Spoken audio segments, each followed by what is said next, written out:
Welcome to Pause for the Truth, where you can sit back, relax, and hear an honest dialogue about health, wealth, legal, and social issues. The hosts are Dr. Rogers Kane, family practice physician, and Jocelyn Turner, health education consultant, with co hosts from the Northeast Florida Medical Society and its foundation. Stay tuned for the truth about matters affecting you and your family. We're here to tell you what's really going on and why.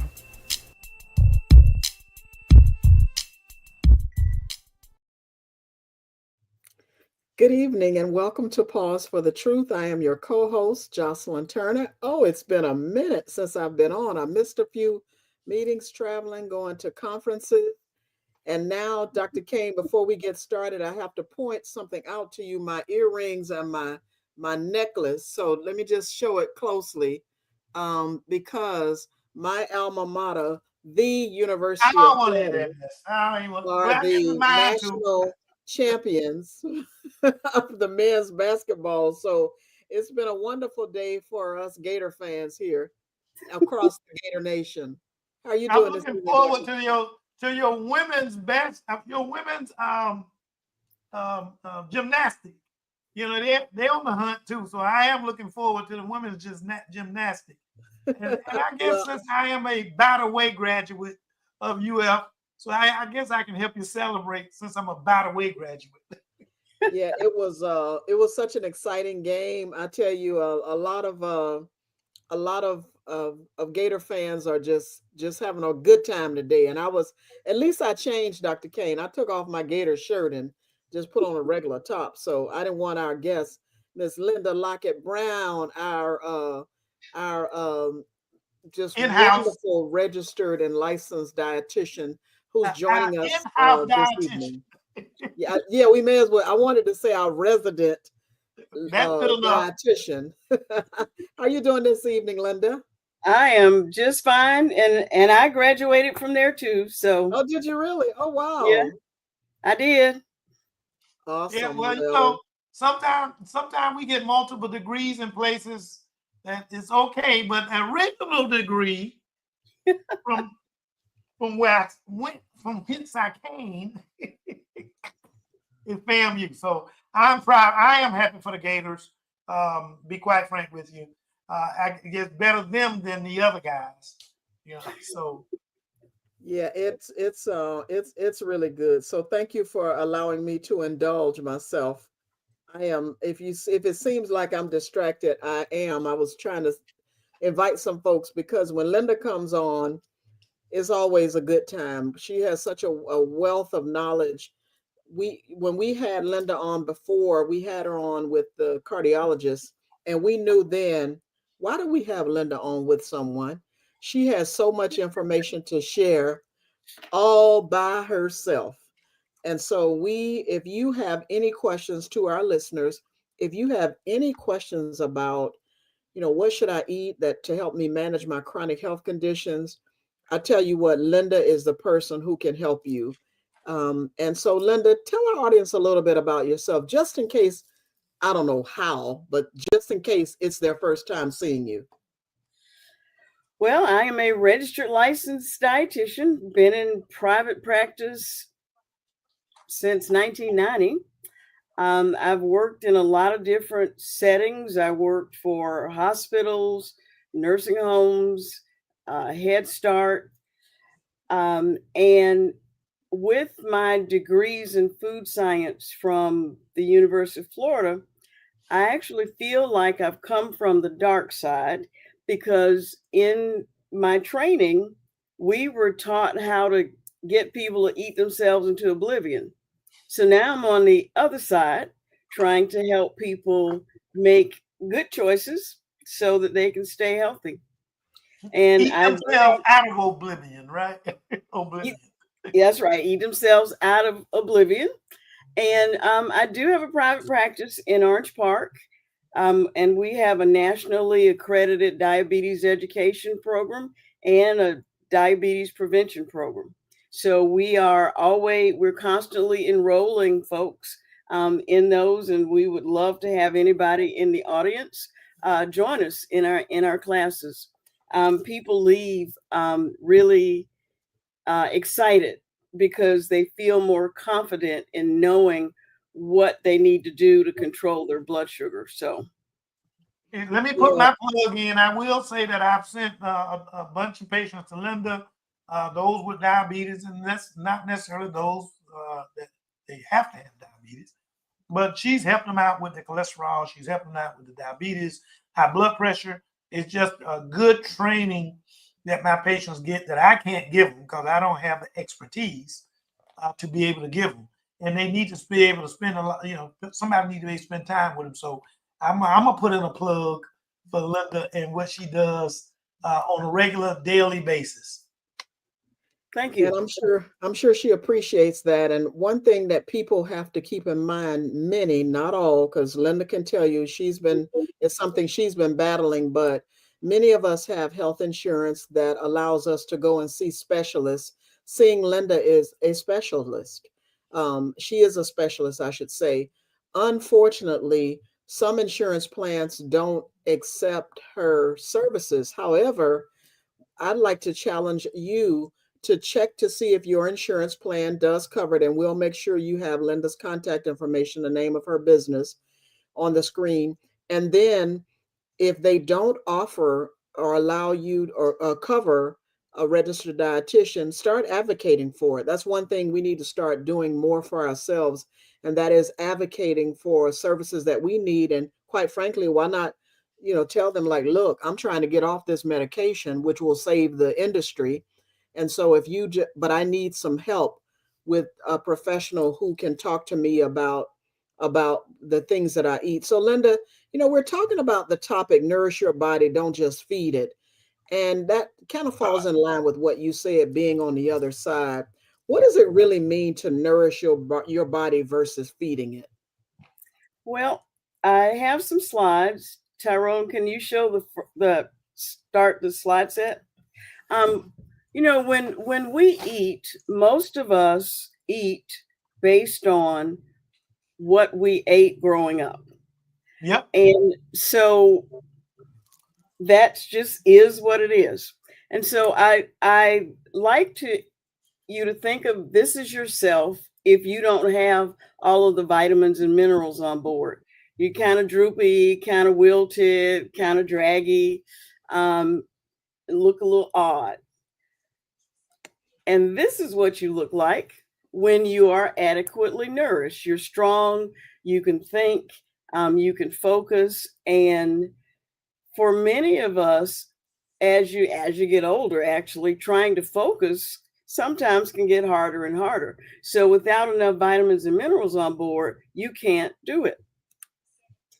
So every single day, each one of us has a bunch of choices. So there's some choices on the left, all the fun foods, the candy, the chocolate, the waffles. And waffle in and of itself is not that bad, but then you're going to drown it with butter and syrup.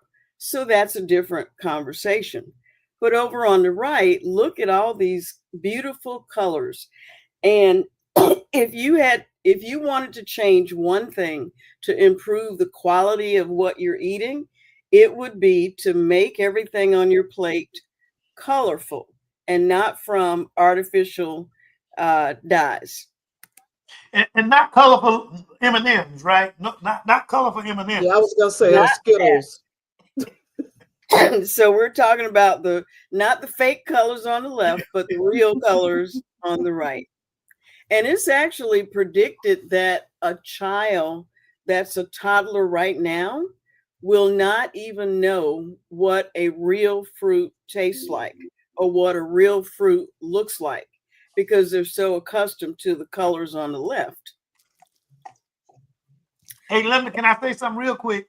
And Sure. just as a primary care physician, and the only thing that, if you look at the previous slide, the only thing I hesitate to advise my patients, I tell them quickly, don't do that guy in the middle, the grapefruit, just because it has so many drug interactions. Yeah. That's the only thing. I love the taste of it, and I know it's healthy for you if you are not on medications. Right. And that's one of the things that we help our clients with. If they think they want to take supplements, if they want to eat grapefruit, one of the things we do is drug nutrient interaction screens to make sure that what they are doing or what they want to do, they're not interfering with each other, interacting. So I had a client ask me one time because I was talking about, well, you eat some bell pepper and you're getting vitamin A and vitamin C and fiber, and they asked me a really, I thought it was an odd question, but it was actually a reasonable question.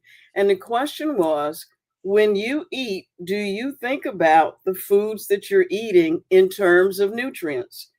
And I actually do. Maybe that's a job related hazard, but I actually do. So there's certain things that I wouldn't put together, like if you're iron deficient, you don't want to eat if you decide to have a steak, you don't want to eat the steak with a glass of milk because the calcium will interfere with the iron. So things like that, we actually teach our clients.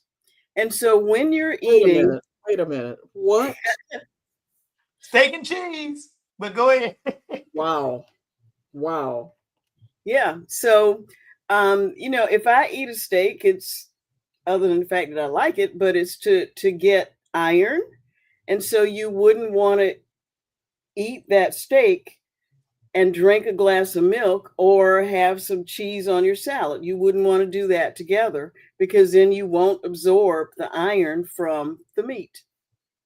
So it's just little Oh my little goodness. tidbits like that. So there are two classes of vitamins. One is a water soluble, and that's just vitamin B and C. And that just means that you need to eat those foods with some B vitamins. You need to eat those every day. And then we have the fat soluble vitamins A, D, E, and K. And the significance of those is they can build up in your body and actually become toxic. So we're going to talk about some of those individually. And then on the right hand side, you have all these minerals. You have calcium, phosphorus, magnesium. You have your iron, your zinc, your iodine, and selenium. The thing about minerals is, in order for them to be absorbed into your body, actually get through the digestive process and be absorbed into your body, they actually need stomach acid. So if someone's been on a proton pump inhibitor to decrease stomach acid, then they're going to be at risk of a deficiency of all of their minerals. So just something to be aware of. And Dr. Kane, before Linda, can you go back to that previous slide? Because without calling my relative out, I'll just ask the question. Their primary care doctor suggested that they get on a vitamin K supplement. Okay. Um, Oh, and and but they were already on D3 or D, whatever. And it Okay. seems like both will are, can have some of the same benefits. When you were just talking, correct me if I'm wrong, did you say to watch out for the fat soluble, or did I misunderstand you, No, Linda? that was correct because the B and C, they're not really stored in the body in any great amount except for B12. But the fat soluble vitamins, because they're stored in fatty tissue, if you were going to get an overdose or toxicity, is most likely going to be one of the fat soluble vitamins because they Oh, get wow. stored in your liver and in your fatty tissue. So you and definitely Linda has shouldn't take D and K then at the Hmm? and same. Linda has hit on exactly what I tell my patients sometimes. It's like, look, the fat soluble vitamins are the ones that you have a potential of overdosing on. Right. Okay. Because some people like to take vitamins. They just figure it's vitamins, so Mhm. it's got to be good for you. And so I tend to tell them, and it's funny how she's got that ADEC is what I usually tell people, ADEC or DEEC, whichever way it is, if in terms for you to remember, ADEC meaning vitamin A, vitamin D, vitamin E, vitamin K. And that the accumulation, they get stored in fat. And when things get stored in fat, They have a slow release, okay, into your system. But they also can have a significant buildup in terms of the fat. And so when we start looking at overdosing on vitamins, I always look at ADEC, A, D, E, and K. And when you go to the water soluble ones, you can peel them away. You can peel them away because they are not dissolved into fat tissue. You can overdose on B6, but that's people that are going way out on a limb and doing thousands when it should be hundreds. Yeah. That's so bottom line, it sounds like this person should not be doing D and K. If they were already on D, they shouldn't add K. Well, the thing about D is no, not necessarily. Most physicians that prescribe vitamin D, they will be drawing labs on a regular basis to get you up to what we call therapeutic levels where they need to be, but they will also be looking to make sure that you don't go over. So my caution would be have your physician check your vitamin D levels to see where you are to make sure you get enough, but not too much. Now, the issue with the K, I'd really need to know why they were being prescribed vitamin K, because it interacts more with some medications than it does with some of the other vitamins. So I would be interested in their clotting factors. Make sure they didn't go overboard with the clotting. So right. And that's exactly when I talk to my patients, that's exactly what I tell them. You're doing the vitamin K, and it may cause you interfere with your clotting factors. People that are on warfarin, you got to be very careful of being on vitamin K because that warfarin won't work as well. And the warfarin is basically what Coumadin, what some people call it.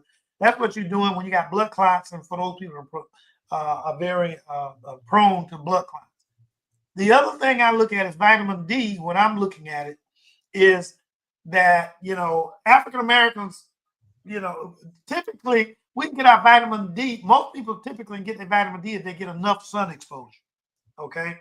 However, okay. First of all, black folks, we ain't into that sun. We can have it. Okay. You might have had us back out there picking cotton, and we ain't have no problem with vitamin D. But in today's world, in order to get out there and do get all that sun exposure. The second part of it is that I warn my patients is that, I can check your level of vitamin D. Your insurance company is kind of hesitant about paying for it more than maybe once every 2 years. Oh my. Yeah, they are very, and a Quest, particularly Quest, maybe LabQuest, I don't know. Probably shouldn't call brand names. Anyway, they are charging like $200 and some bucks. If the insurance company decline it, then that patient has to come out $200 and some dollars to run that vitamin D level.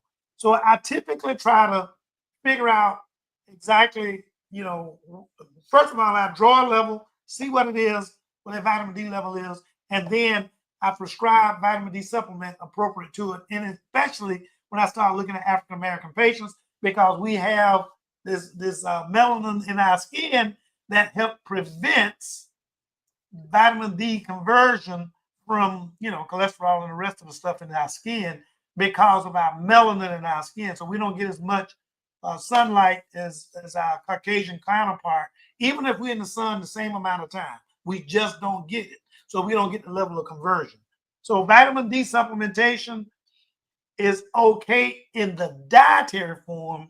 When I talk about it in the dietary form in terms of what foods have vitamin D in it. But the second part of it is some of us African Americans, and I'm one of those that included because I know what happened with me with my vitamin D level. 1 year being 76, I had a lot of sun exposure. Next year, I didn't have as much sun exposure, and it was only 6. And the normal is between 30 and 100. So you have to make sure talk with your family practice guy, talk with your dietitian, and see what it is that, what's the appropriate amount of vitamin D supplementation that you're going to take in. And there's also some data that's looking at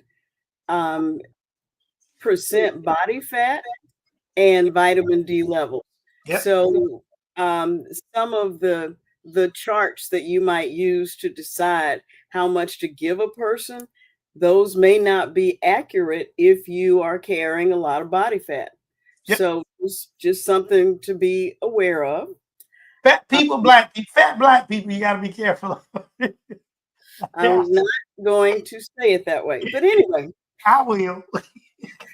Thank you, Linda, and don't let us stop you. Moving right along. I'm sorry. So I have a lot of folks that come to me and they say, well, I want you to help me with my macros. And they just saw it on the internet and they probably don't really even understand what it is they're looking at. But macronutrients are the ones that have calories. So we have this notion here in the United States that there's something inherently evil about carbohydrates. But carbohydrates are needed to actually process protein and fat. So you need some carbs. Everybody needs some carbs. But if you go back to the slide where we were looking at all the choices, those carbs on the left, fat, things that are laden with sugar and fat, those are not your best sources. So where you want to get your carbohydrates from is you want to get your carbohydrates from fruits and vegetables and whole grains rather than sugars. Now, the reason why I put fiber in red is because the more fiber you can get down, the healthier you will be. So getting adequate fiber decreases your risk of cancer of the colon, heart disease, diabetes. The list is almost endless. And the beautiful thing about fiber is it has 0 calories. There are no calories in fiber.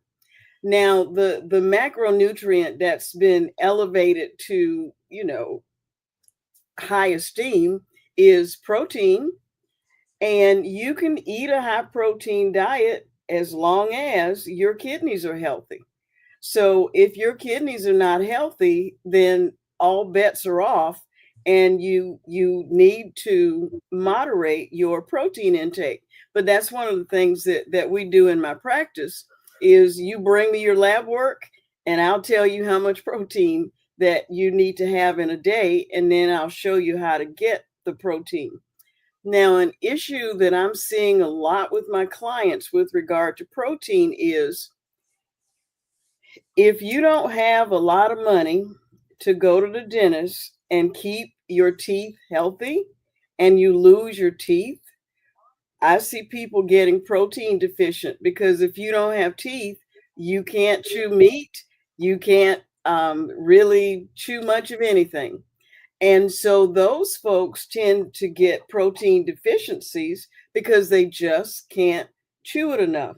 So if you swallow meat that hasn't been adequately chewed, then you're going to end up with some stomach problems. And I see that as well. Now, the macronutrient that I get concerned about is fat, because people that are following the keto diets and the paleo diets, they are eating massive amounts of fat. And fat, as your fat intake increases, your risk of cancer, a whole long list of cancers, and heart disease go up. So you're eating all these free radicals that are wreaking havoc on your cells, but you're not eating the fruits and vegetables that could potentially be protective. So really what it comes down to is balance. It's really about balance. And, I don't know why it is that we as red-blooded Americans, we tend to go toward one thing or the other, but keeping everything in balance, we really struggle with that. Not sure why. So let's want to do some highlights about the water-soluble vitamins. And so if you look at this slide, there's more than one B vitamin. The first thing that grabs me when I look at this slide is all the colors. So B1, what you're looking at is legumes, eggs, and citrus, high levels of B1. Is that Now, spinach up under the egg? Is yeah, that spinach? it's spinach. It is Okay. spinach. Yeah. Didn't know that it had B vitamins. So B2, you got tomatoes, and see, one of the things that I really push with my clients that are low on cash, although that's changed a little bit lately, is if they don't have money to buy meat and they can buy eggs, I say eat the eggs. Eat the eggs. Even though the price of eggs has gone up, it's still less than meat. And if you don't have teeth, you can chew it. You can chew it.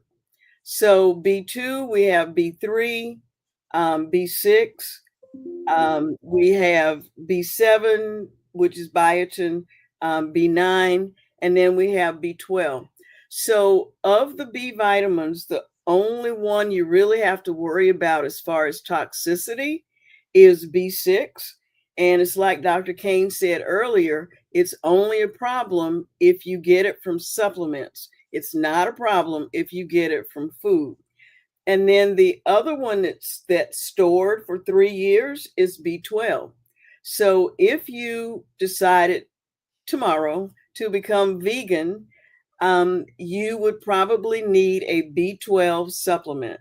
The other people that need a B12 supplement are people that have been on metformin for a long period of time. They need a B12 supplement. So there's some things that go on in the liver between the processing of B12 and the metformin. So if you've been on metformin for more than 3 years, you probably are B12 deficient.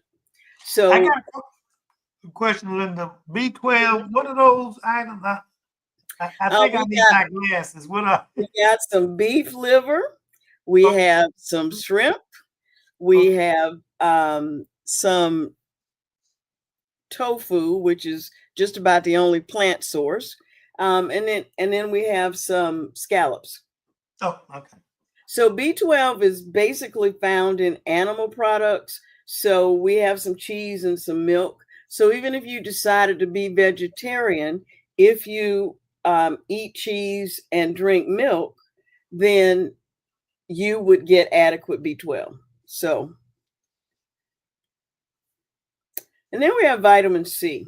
Now, a lot of people, especially in the winter, take massive amounts of vitamin C in pill form to decrease their risk of colds. That actually does have some merit to it. But the thing that I would want people to understand is if you use vitamin C for that purpose in a supplement form, you're not using it as a vitamin, you're actually using it as a drug, which is fine as long as you know. The other caution would be if you're taking vitamin C from supplements is it causes many of the lab tests that we do to check diabetes, it causes those lab tests to be off. So if you are taking In what way? one set of tests, your A1C or your blood glucose will show falsely high, and in another instance, it'll show falsely low. So the moral of this story is if you are taking vitamin and mineral supplements, you need to tell your doctor. You need to tell your doctor everything you're taking so that they can evaluate all of the blood work they're looking at so that they can evaluate that appropriately. So excuse me. Something you did say that I want to make sure patients understand is that is one of the reasons that physicians like myself, family practice guy, ask you to bring in everything you're taking in terms of medication and supplements so they can see exactly what is going on. Sorry to interrupt, but I had to throw that in. That's okay. And so years ago, I offered to do a drug nutrient analysis with folks, medications and their supplements. And then I thought, I will never do that again unless they are a paying customer, because it's faster now because we have software, but years ago it was pretty manual, pretty manual. But here's the thing about vitamin C: you only need 60 milligrams a day to prevent deficiency. So anything over 60 is gravy. If you smoke, you need 100. And it is very easy to get that amount from food. It's extremely easy, not hard at all. So when I look at this slide, I'm looking at a fruit salad and a tossed salad for lunch. So then with the fat soluble vitamins, vitamin A, if you look at this picture, we're going to pretend that we don't see the red grapefruit. But if you look at this picture, what you see is dark orange, dark red, and you see dark green. So those are the foods that are going to have vitamin A. Now, what's the funny looking thing in the square? That's beef liver. So beef Yeah. liver is a source of vitamin A. But look at, you can get it in black eyed peas. And so you really want to focus on vitamin A foods because, and see, we even got the egg again. This decreases your risk of cancer. So 1-to-1. Now, What, vitamin A decreases your risk of cancer? decreases your risk of cancer, but vitamin A not from supplements, from food. When they did studies with supplements, the studies didn't hold up. But when they looked at like 10, 20, 30,000 people and they categorized how much vitamin A they got from food, as the vitamin A levels went up, the cancer rates went down. So this is protective. This is protective, and they taste good. But not supplements. Let's try to keep it natural as best we can. This is from food, Right. because, well, particularly when we get to vitamin E, that was just totally amazing. So Dr. Kane already talked about vitamin D, but the thing I want to emphasize about vitamin D is one of the main reasons why you want to get your vitamin D levels up is for immunity, but the other reason is to help prevent osteoporosis. Here's where the disconnect comes. Folks will get vitamin D supplements, but they are not getting in food sources of calcium, nor are they taking supplements that have calcium. So in order for your body to build bone, and vitamin D will drive that, in order for your body to build bone, it has to have something to build the bone with.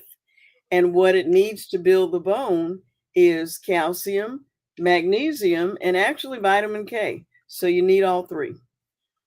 I do tell patients that the vitamin D, the role that it plays, and this might be too simplistic what I'm making it, is that it acts as a transport mechanism for calcium from the gut to the bone and presents it to the bone. And then in women, we have some other things that we might need to do, especially in women. But again, you need it for that transport from the gut for the vitamin. So the calcium that you take in, you need vitamin D to help it get to the bone and getting into the bone is a few other things, but at least get it to the bone to present to it. And so one of the If you're fads, just 1 second, if you're just tuning in, we are listening to registered and licensed dietitian Linda Lockett Brown. She's talking about nourishing our bodies, not just feeding it, right? And so many of us will just eat and eat and eat with no intention of why you're eating. As the old saying goes, they eat to live rather than living to eat. And so tonight, Linda is dispelling some myths about food. Many of us may have taken some portion of our education that discussed the vitamins and minerals and nutrients. However, we probably did not retain it, right? And so, for example, there's a question: if you are vitamin deficient, can you eat enough vegetables to correct the deficiencies, or do you need to take vitamins to correct the deficiencies, then increase your veggie intake? So, Linda, I'll toss that out to you. That is an excellent question. So, if you are vitamin deficient, so you've had blood work drawn and you know what you're deficient in, that in that instance, a supplement would be warranted. So, what you'd want to do is increase your vegetable intake while you're taking the supplement, get yourself retested, and then once your deficiencies have been corrected, then you can maintain with food. But if you have a diagnosed deficiency, you're going to need a supplement to get it up because you want it up quickly because all of these things interact together. So if you have a deficiency, you want to get that corrected as quickly as possible. And depending on which one it is, we're not talking months or years. We're talking weeks. It can be corrected in weeks. What I like about your slide, Linda, your slides rather, so far, they make healthy foods look so Delicious. inviting, Yummy. right? Exactly. And generally, my plate does not look like that. So, if to be fully transparent, I had a slice of pizza before I logged on to the. I didn't see any of that, any slices of pizza in any of your slides so far. So, Well, um, I do have a slice of pizza on one of the slides. Cheese. fantastic. There's one. Cheese. I am So going to eat a salad when we finish, though. I do have a bowl of salad already made. I just didn't get a chance to eat it. Dr. Kane, you no smart remarks over there. I see your facial expression. so with vitamin E, this is one of I mean the results were just so interesting because people were taking vitamin E supplements to help treat or prevent heart disease. And when people were taking the vitamin E supplements for heart disease, they got cancer. So, vitamin E can actually drive cancer. So, you don't want to supplement with vitamin E unless there is a medical reason to do so. But you do want to get vitamin E from foods. And as Dr. Kane was talking about earlier with the vitamin D, the reason why it's better to get it from food is that your body will adjust the absorption of the nutrient based on what your need is. So if a woman is pregnant and the baby is basically sucking her dry of her calcium, whatever calcium she takes in, she will absorb it at a higher rate than she did before she was pregnant. So your body has the ability to make those adjustments at the level of the small intestine. This is so So then complex. we have the vitamin K. So generally, you look at we used to say vitamin K, the green leafy vegetables, and when people would be prescribed Coumadin, sometimes they would be told don't eat anything green. Well, that's we have a better way to do it now. So what we do is if a person's on Coumadin, we pick a level of vitamin K that they intake every day and just keep it there. So that allows their physician to, instead of having to adjust their Coumadin every week, maybe adjust it every 2 or 3 months. So you need vitamin K for your bones as well. It sounds like you want us to eat food instead of taking supplements. I don't know why I'm getting that Exactly. from you. Exactly. Well, we're going to talk about that. I have a slide about that. I do definitely have an opinion. So, minerals. I have so many clients that say, I don't drink milk. I can't drink milk. I don't like it. I don't eat cheese. I I just don't. And there's lots of reasons for that. A lot of people are lactose intolerant. If you're lactose intolerant, you have to drink special milk. And so the food industry says, okay, so we'll come up with oat milk, and we'll come up with almond milk, and we'll come up with soy milk. And to try to make those look like they are equivalent to milk from a cow, they add calcium. Well, that's fine, but just understand that the calcium from those alternative products is not absorbed at the same rate as calcium from a cow. And the ratio of calcium to magnesium in cheese and milk from a cow are actually in the right ratio to be absorbed. So if somebody wanted to cut back on their meat intake, you can do that and use dairy products as a significant source of protein. So I actually had to do that when I was pregnant with the twins because I was gaining weight so fast. My doctor was like, "Hold up, you can't do this." So I actually got most of my protein for the pregnancy from dairy because that was the only way to control the calories. So I was semi-vegetarian when I was pregnant with twins. Quite depressing, but we did it. we did it, and everybody was fine. So magnesium. People know about magnesium, particularly if they've been on proton pump inhibitors or they've been taking Tums or any kind of antacid for a long period of time. Their magnesium levels go down, and then they have trouble sleeping because their legs are cramping up. And so magnesium is one of those things that's actually hard to test for on lab work. So again, if you are eating nuts and there's some chocolate, so if you make some dishes with a little bit of cocoa, but leave out all the fat and the sugar, it's a magnesium source. But nuts will do just fine, and oatmeal, and most of your legumes are also high in magnesium. Let me throw this in real quick when you start talking about, and that's because the testing. People say, test me for the magnesium. And it goes back to a similar scenario that you see with vitamin D.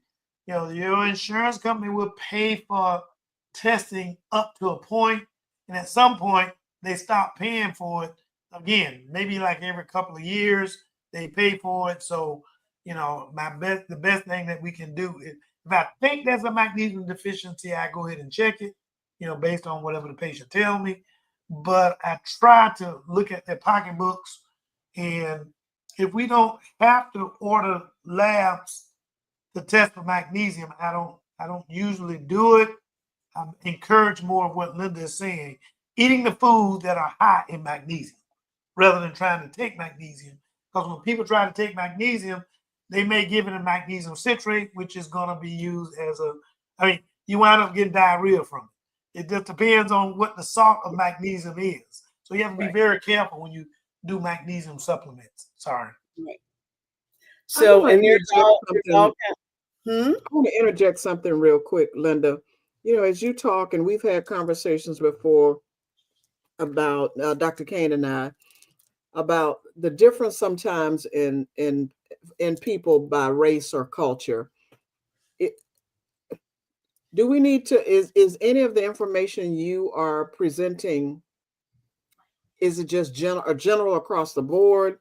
Should African Americans not follow some of the things, foods or whatever that you've talked about? Is this just basic information as far as what we all should have on a regular basis in terms of the vitamins and minerals and so on and so forth? This is basic information. The caveat I would put with that would be, um, for a host of reasons, we need to be more careful about our fat intake, the amount of fat, And we need to be more careful about how much fiber we take in because we need to do more. So most of this is very general. It's designed to be general. Um, does that answer your question?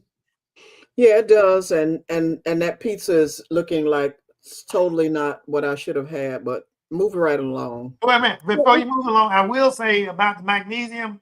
One of the things that can help decrease your magnesium is those people, a lot of people that on high blood pressure medicine, diuretics, certain diuretics, they can cause magnesium to be decreased, which can, like Linda said, between magnesium and potassium, they can cause both of them to be decreased. You get leg cramps, blah, blah, blah, blah. And so if you were on diuretic for a fair amount of time, maybe that's when the doc needs to start looking at your magnesium. Yeah. So that leads me right into potassium. So we're gonna move the red grapefruit. But again, when you look at these foods, you're looking at deep reds, deep oranges. We're looking at dark greens. So potassium is actually very easy to get from food. It is very easy. So I tell all my clients, do not supplement potassium unless your doctor told you to. Because potassium is one of those things, the level in the bloodstream is very tightly controlled. So if your potassium is low, your heart stops. If your potassium is too high, your heart stops. So you do not want to supplement potassium unless your doctor told you to. So like Dr. Kane said, if you're on a diuretic, you might be losing potassium and magnesium. A deficiency of either one of these will give you leg cramps. So you don't want to try to supplement yourself. You need to go and get checked out and find out what the cause actually is. Talk to your doctor. Talk to your doctor. So here are foods that are high in iron, and just know that if you are of childbearing age, you're most likely going to be struggling with your iron levels. If you are past childbearing age or you are a male and your iron is low, you need to run to your family doctor and find out why your iron is low. So if and I have so many clients that say, well, I'm anemic. And I ask, what kind of anemia is it? And they go, I don't know. The doctor said I was anemic. I said, ask your doctor, what kind of anemia is it? Because you can be iron deficient and be anemic. You can be deficient in any one of those B vitamins and be anemic. So you need to know which one it is. But again, with iron, if you are anemic and you're putting focus on trying to get your levels up, you want to eat high iron foods with foods that contain vitamin C. And that actually increases the absorption at the level of your small intestine. And don't forget the folic acid component of being anemic. Right. So then we have selenium. Probably the only people that have heard about selenium are coal miners and people at work in industries where they're breathing in things and they're getting too much selenium. But selenium is one of those things we need to put some attention to, because selenium is at the heart of a detoxification system that's in every cell that prevents cancer. So you want to have adequate selenium. So again, what are we looking at? We're looking at some nuts, some spinach, that egg, some broccoli. So have a salad and put all of this in the salad. And before anybody asks, we don't routinely check for selenium. As physicians, we do not routinely check for selenium. I mean, you'd have to, generally, if you're going to check for selenium, it's going to be because of where you work. Right. So if you're working in some, like if you're doing welding or something like that, then you might need to be checked. And then these are the foods that are high in chromium. Now, chromium is another one of those minerals where you don't want to supplement with chromium unless you have a documented reason to do so, because it can become toxic. But the reason for eating adequate foods with chromium is because chromium is in the middle of the insulin molecule. It's right smack in the middle. So people thought, well, okay, if someone's insulin resistant, if we give them chromium supplements, will it help? No, it didn't. So it doesn't work that way. So just making sure that you eat these foods that have chromium, you'll be fine.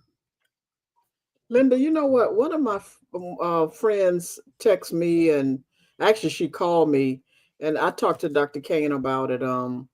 About lipoprotein A, Mm-hmm. and is there something of all the things you talked about tonight? Is there something that we could eat to help with that, either to avoid it or to make it better, or what? Two things with that. One is eat less fat, eat less fast food. And the second thing is exercise. Because your liver actually makes the lipoprotein A. So it's made in the liver, but what drives it up or down is the fat that you eat. So um, so I want to kind of shift gears and look a different way at why people should or should not eat certain things. So one thing you want to do is you want to boost your immunity. So here are some foods that can boost your immunity: sunflower seeds, almonds, uh, bell peppers, chicken breast, ginger. So a lot of my clients that have GI problems, I have them make tea out of ginger, and it's very, very soothing. But what you're looking at is you're looking at foods that are high in vitamin C, but you're also looking at foods that have some things that don't fit in the category of vitamins or minerals. They are components that are protective. Linda, I bought that darn ginger root.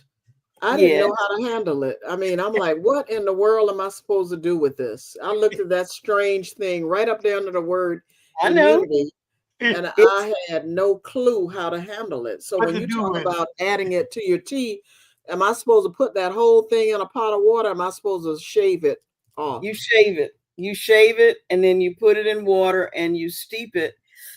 But there's an easier way to do it. Okay. There is an organic ginger in a bag, and you just do it just like a regular tea bag. That's what I have most of my clients do, so they don't have to fool with shaving the ginger. Because if you go overboard on the ginger, you'd be a little upset. So you said organic Organic ginger in a tea bag. or in a tea bag? Oh, It's okay. in a tea bag. It's a tea. And by Yes, the way, I want to go back to a second because my pen wouldn't write. Bear with me. I apologize to make it for me making it about me. Give it some But ginger. when you talked about lipoprotein A, you said eat less fat and exercise. It seemed like it was a yes. third thing you said. Did you say something? Eat less or something else or no? Well, the third thing would be eat more fiber, Oh, okay. And because it's the kind of fat, is it Linda, the kind, some fat, we're not totally dissing fat, right, but it's fat from the proper sources, right? right. And so Proper the kind of reason fat. why the lipoprotein A is such an issue, and it's actually genetic, it's partly genetic, is your liver makes more cholesterol than you eat from your food. Your liver actually makes it. And so the lipoprotein A is a carrier molecule. So if you have higher levels than other folks, then that means you have more lipoprotein A to grab cholesterol and drop it off in your blood vessels. So you want the lipoprotein A to be as low as possible. It's so A interesting lot of after my that's friend genetic. asked me. It's so interesting after my friend asked me, the NBC Nightly News did a show on it, a segment on it, and they called it the stealth cholesterol, Yeah. the undetectable stealth cholesterol. I thought it was so interesting and made it quite alarming, actually. Yeah. Yeah. Because my cholesterol went up to a whopping 203. And so what I did is I actually had myself tested for all the lipoprotein levels to see if the ratios were right. And the ratios were fine. So didn't get excited about it. Okay. That's not whopping, by the way. I think it was tongue in cheek. And go back 1 second. I'm sorry, I was trying to figure out the foods on there. I can get me some sunflower seeds. Okay, I eat almonds, but okay, thank you. I don't You're like welcome. kiwi. No grapefruit. No grapefruit. So you can get protein without eating meat. And it is one of the best ways to improve your nutritional intake overall is to eat less meat, and then you want to combine these legumes and these mushrooms and Exactly. all of these foods that have protein, and when you eat them together they are equivalent to eating meat. But when you do that, you're increasing every one of the vitamins and minerals that we've already talked about. So you're just shifting. You're just shifting. Are those edamame thingy Yeah, things? Is that yeah. edamame? Okay. It What is that? was. What is that go back to that previous slide. What is that little thing in the bowl just to the left of? Go back to that previous slide and we get no, that's not it. Not mine. Went too far back. Oh, okay. That right now. Well, I guess next to the peas, what is that? Lentils. What is it? Lentils. In the early peas in a little bowl, the Yeah. look like And powdery. what's above it is a lentil, and Okay. what's below it is black beans. And on the side of it, though, on the middle Black side, eyed peas. Oh, black eyed peas and white peas. no, that's to the right of it. Am I going in the wrong direction? So Yeah, above protein is where you're talking about? lateral. I mean, it's medial. It's the middle. It's just to the middle of the peas. What is that? It's a powder looking stuff in a bowl. Pod. Above the Above nasty the peas. asparagus? Above. Above the asparagus? No. Below the asparagus. It look like it's above the pecans. What is that? Peanuts? Wait. It's a powder looking stuff above the pecans. Sorry. So if you go to the bottom row, you got pecans, and then just above that pecan, in a bowl, is a brown Those are something. hazelnuts. Oh, it's Chestnuts. Chestnuts or hazelnuts? chestnuts. Chestnuts, In the right? bowl now. I'm not. I see them. Yeah. Okay, that what that is? Powdered chestnuts. Oh, Next that's to the right. powder. Powder? Oh, that's actually cocoa powder. Okay, that's what it. Okay, Cocoa that's what powder. I'm Okay, trying to. we got it. We got it. Cocoa Yeah, powder. yeah. That's Oh, what I'm okay, trying to. because I didn't see Cocoa what he was powder. talking about. Oh, okay. So then you got your antioxidants, and you're looking at all these colors. Now, see, when I look at this, I see a fruit salad that looks like what I have for breakfast. And so everything that we've talked about is healthy for your heart. And so it's eating nuts, eating salmon, eating wild caught tuna, but it's colorful foods. Same thing for your brain, some salmon, some broccoli. See, broccoli showing up everywhere. Yep. Blueberries, Brussels sprouts, almonds, and we call the Brussels sprouts around here little cabbages. Yeah. And so here's my supplement slide. Supplements will never replace food. I have clients that say, well, I don't eat right, but I just take a vitamin and mineral supplement as an insurance policy.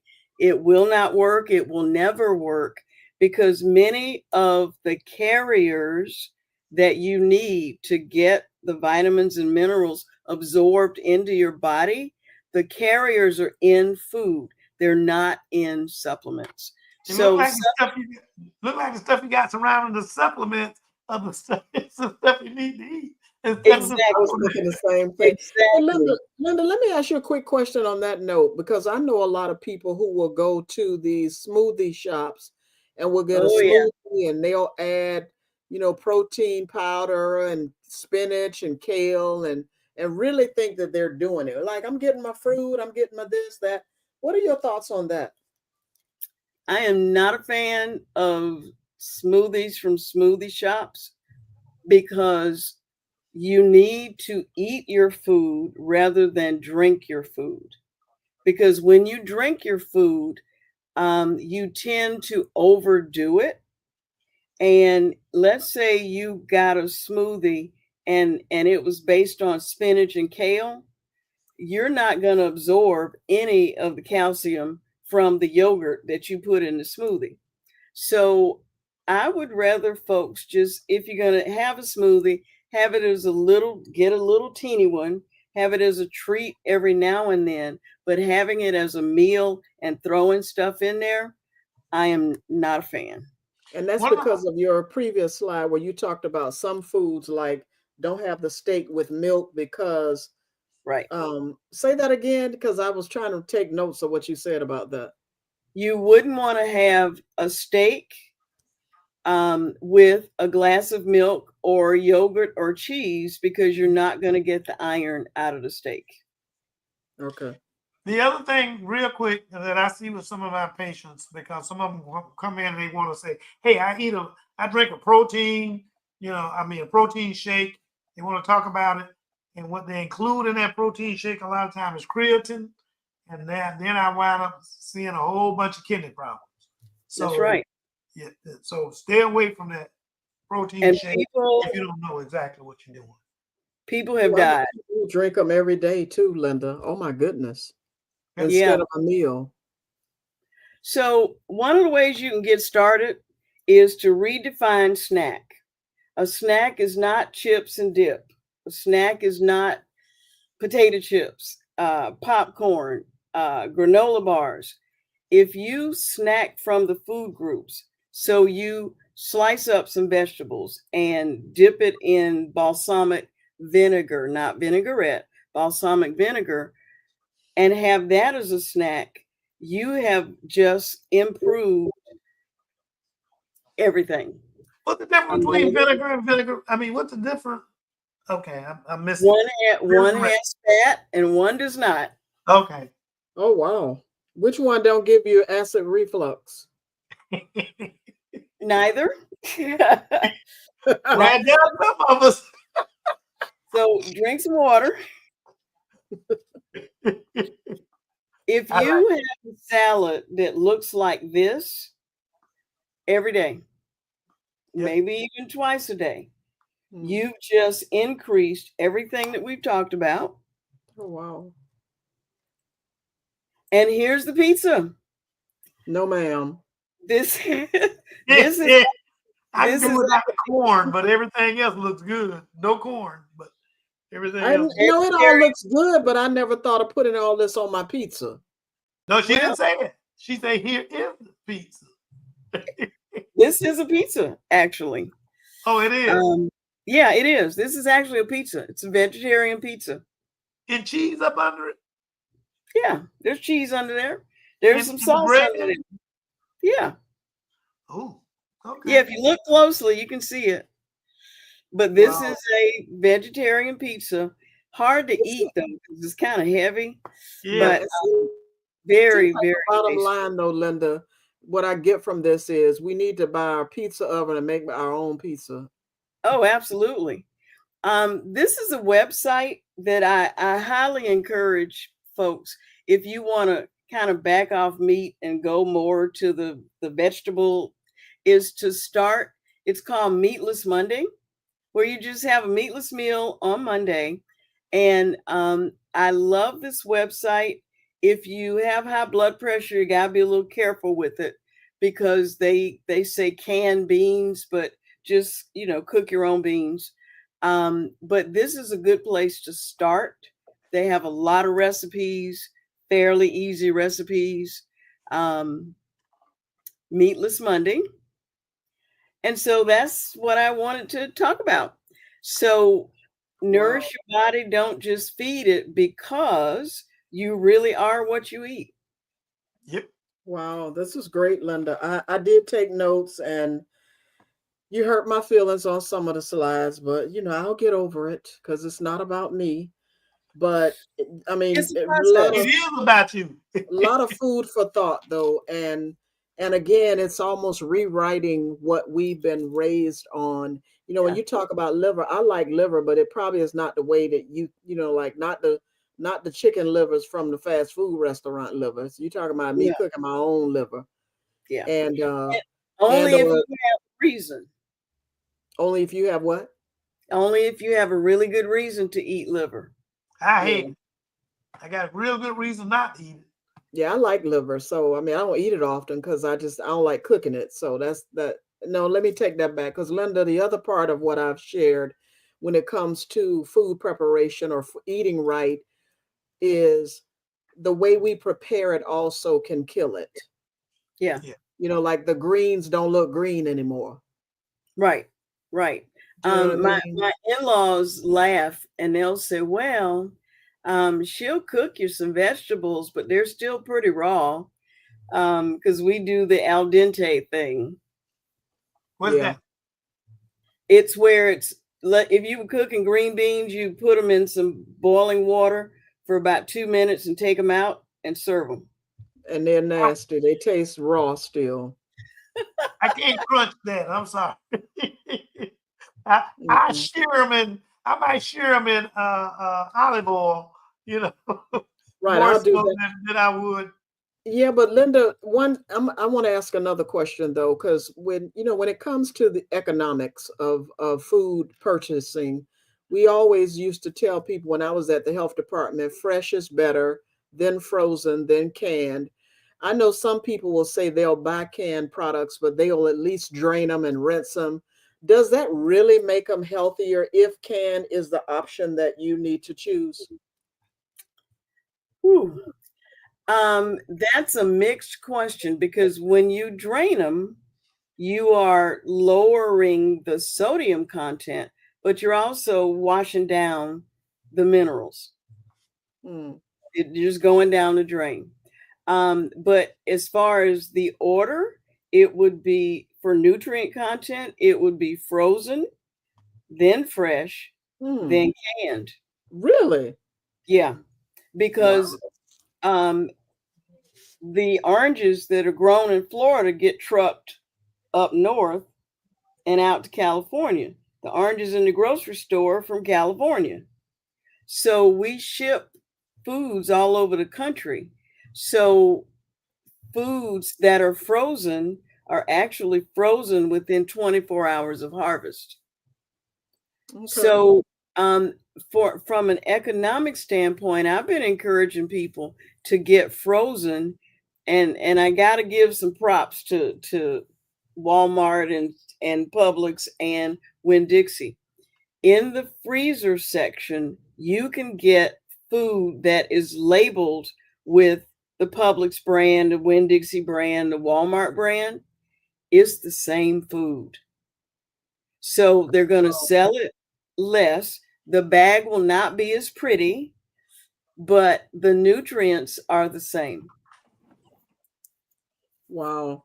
Yeah, somebody, by the way, Linda, a friend of mine just text me and say, does she see clients if you bring your blood work? So we're going to make sure that we share your information with our audience. Linda is located in Orange Park. Sinette, registered dietitians, wellness, serve safe, and OSHA trainers. Her phone number is 904-276-8050. Yes. I didn't just give out your home number, did I, Linda? No, that's the office number. And we do telehealth if you don't want to drive down Blanding. We do telehealth. Again, Linda Lockett Brown, 904-276-8050. Well, Linda, you were great. And we hope that people will nourish their bodies and don't just feed it. And so we obviously are going to have you back on.